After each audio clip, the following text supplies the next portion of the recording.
All right, what is shared value in the context of social responsibility? So we know social responsibility has to do with organizations being aware of their responsibilities to the communities in which they operate, the social factors that are happening. But shared value is saying that as an organization, you can actually enhance your competitiveness by also advancing economic and social conditions of those communities in which you operate.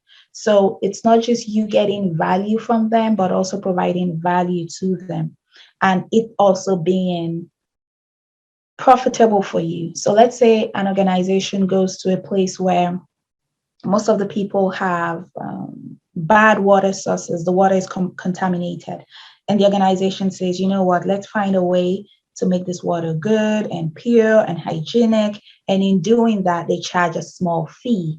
That's shared value. They are able to solve the problems of those communities as well as make some kind of profit for themselves. Now, triple bottom line is people, planet, profit.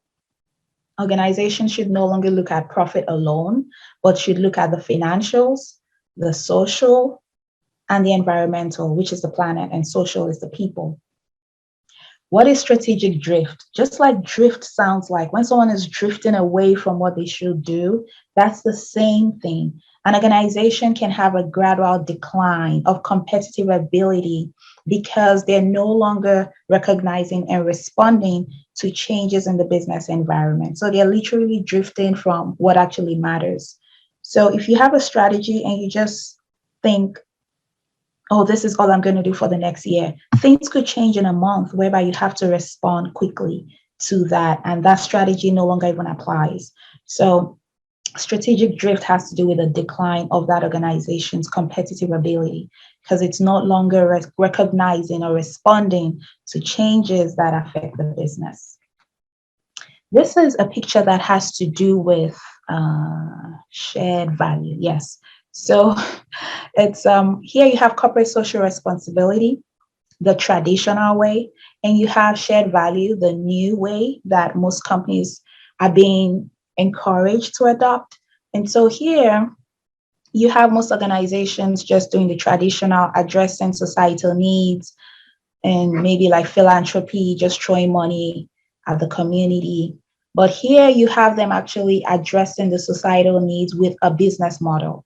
So here they're doing good, but here they're doing well by doing good. So the business is now, it's strategically relevant when it comes to shared value, unlike corporate social responsibility. So this is discretionary. That means you could choose to do it or not, or you could just respond to external pressure, maybe pressure groups saying, no, you shouldn't do this. But with shared value, it's important to you being able to compete because you're now having competitive advantage by solving problems in that community. So here it says separate from profit maximizing, philanthropy. This is integral to profit maximizing because you're integrating profit with your ability to do good for the community. Agenda is determined by external forces. Here, the agenda is from the company itself, sector, the market. No real influence on innovation other than incremental, but this would initiate radical innovation, incremental innovation at scale. This is operational and tactical, but shared value is strategic because now you're bringing those community issues to solve those problems in a way that gives the organization competitive advantage. And that word, competitive advantage, that's a strategic word. All right, it's scalable, but from a cost perspective. This organization see it as a cost to them to do CSR, but here they see it as profit. Seen as cost and legitimization of operations for investors. Here is seen as commercial opportunities for investors. So when you see an organization, they come into a community, they solve a problem, and they're able to also make a profit from that problem. And it's also strategically providing them competitive advantage.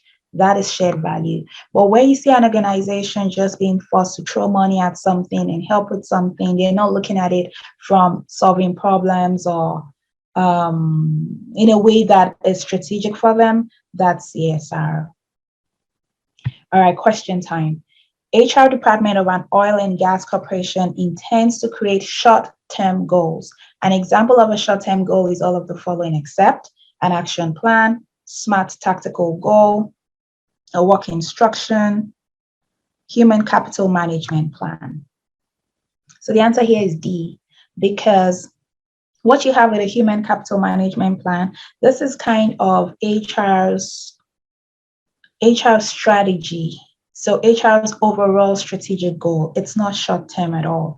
It's long term. It will include how do we recruit the best available talent? How do we develop career plans? So when you start talking of HR strategic plan, that's what the human capital management plan is. But a short-term goal will be an action plan. Remember, we said the organization will have its overall strategic goal. Then when it comes to the different functions and departments, they then have their own objectives, long-term, short-term, action plans, work instructions. All those other ones are short-term goals. Tactical goals is actually very similar to an objective. It's a breakdown of the strategic goal to tactics, where you have short-term things you want to do that as you do them over time, they would compound together to help you achieve the overall strategic goal. SMART applies to all goals. SMART is an acronym for determining how you want to set your goals: specific, measurable, achievable, realistic, timely. So even long-term goals do this, short-term goals do this.